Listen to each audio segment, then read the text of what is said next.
magsalita. Napapractice mo yun habang binabagtas ko ang traffic ng Novaliches. Saan ka nag-aaral? Pero... Graduate ka na sa Fatima? Ng nursing? Yes. RN ka na? Yes. Talaga. O, bihira sa mga taga-Fatima, hindi pumapasa ng board, no? Kaya unang-unang nakapag-xerox ng leakage.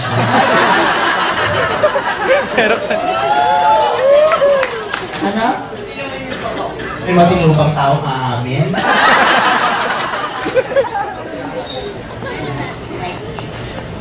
Marry your case. Kaya wala namang aamin. Kahit naman ako, hindi ako maaming bakla ako. Kasi sinasabi ng nanay ko, ba't ako babae ka? Bakla ka? Hindi, adik ako, trip ko lang. Wala. May boyfriend? Alam mo, kawawa yung susunod na gagamit ng mic kung paano pa itatapat sa Facebook. Pati mo siya imudgod para rekta. Kasi gano'n, tinibitikin niya rin sa mukha niya yung mic mo. Igano'n mo na siya para mas rekta. O gusto mo kumuha ko ng imbuto, tapos nakapag gano'n sa kanya. Nandito yung boyfriend mo? Wala. Nasaan siya? Sa bakit? Parang kasi Angelica Jones. Saan ka nag-practice ng profession mo? Clinical Manila. Clinical Manila? Sa Mega Mall ba yun? Yeah. Yung, di ba yung mga nag-undergo na yung mga gustong mag-undergo ng surgery sa mukha, nagpapa-nose job, dyan pupunta. Yung sikat na doctor namin, Dr. Gaston. Sikat nga yan. Hindi ko nga lang narinig. Marami kasi. Sa Mega Mall? Pangina, papagawa ka ng suso sa mall ka pupunta. Paglabas mo ng mall, may mga plaster yung mukha mo. Anong building sa Mega Mall? Building A. Anong floor? Second floor. Pwede ko munang mag-grocery bago magpagawa. Calling ka muna. Tapos katabi lang siya ng Screamer World. So, before ka pumunta ng hindi ka Manila. Ba't hindi ka magpalagay magpagagdag ng dede niya? Bakit? Ayaw. Kasi nga hindi magandang gawa sa inyo. Kaya, para kung may sponsor naman ng pinakamagaling na doktor na sinabi mo. Ayaw ko pa din.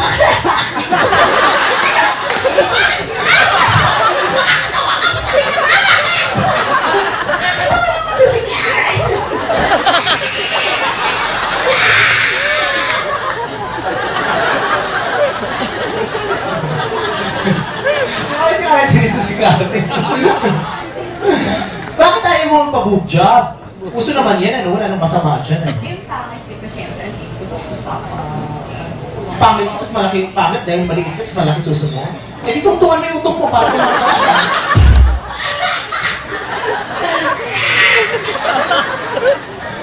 Alam mo, mas na-attract ang mga guys pag malaki yung boobs, no? wala. Kasi iba naman yung Hindi tumitingin. Kasi wala rin makita sa iyo. Puta, kating mo yung suso mo, parang tigyawat naman. Nung nagpa-facial ka ba, yung butong mong kinudkod mong dede? Malalang acne ito, ilang taon na ba? Liti ng dede mo, oh. Malaki mo yung dede mo. Tapos sarap ka, may dede ka, wala kang dede, binata ka ngayon. Pero, ito rin, maliit ang dede. Sa bagay ka naman kasi may anak na. 2 anak na ang nakinabang siya, pati ama at mga kumpare. At lahat ng constituents niya.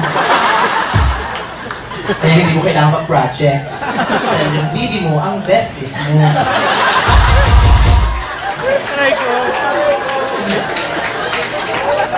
Ayun talaga. Sa bagay ako Hindi naman natakot ako. Ayun na pwede niya kainin. Ano no? Ang pangit. Ikaw talaga ako sa clinic naman rin. Sinasabi mo yun, pag nag-boob job, kung magkaka-cancer ka, nandiyan ba yung doktor na kasama mo? Mali yun, hindi no? Mali yun ano? Magkaka-cancer ka pag nagpa-boob job ka, tapos paltik yung doktor na gumawa, magkakaroon ng infeksyon ng mga... Nako, so yan pala ang paniniwala mo sa Klinika Manila. Delayed naman. Tsaka ka pa umaray, no? Nakapost na ako. Hindi, okay na. Tsaka bagay naman na sa dede mo. At tsaka maganda naman yung mukha mo. Joke, ito naman ko. Kasi sa mga joke ko, hindi naman nagpapabaliwala. Yung boyfriend mo, hindi mahilig sa malaking boobs. Siguro. Bago pa lang. Yeah. Nagulat naman ako sa mga closing remark.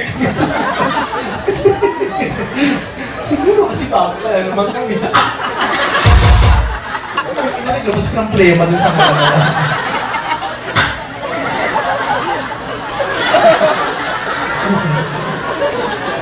Tawa naman yung girl na to. Nag-sex na kayo ng boyfriend mo? Hindi pa? Oo, lul. Tingnan mo nga ako. Wala nang virgin ngayon, ano? Bukod sa mga sanggol. Ano? Oo kami. Bago pa lang. Ilang buwan na ba kayo ng boyfriend mo? Weeks pa lang. Oo, weeks pa lang. Weeks pa lang. Kung kulit ka ba, bumalik ka. Hindi na mga gestures. Hindi. Nakailang boyfriend ka na. Patay mo na to, ayaw tumigil. Naka-apat na boyfriend ka na. Tapos lahat pinatira ka. Pasok mo nga yung mic, tingnan natin yung kasya. And then, ilan doon sa apat na nakatira sa'yo?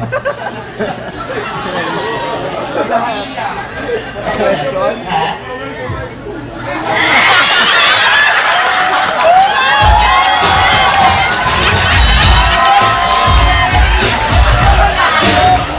Kasi kaya umamit talaga siya. Dalawa. Ay, ano naman masama, ano?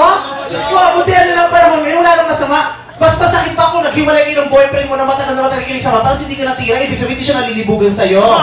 Diba? Pag natira ka ng boyfriend mo, ibig sabihin maganda ka, kaaya-aya ka, hindi niya napigil ang pagtindig ng titi niya.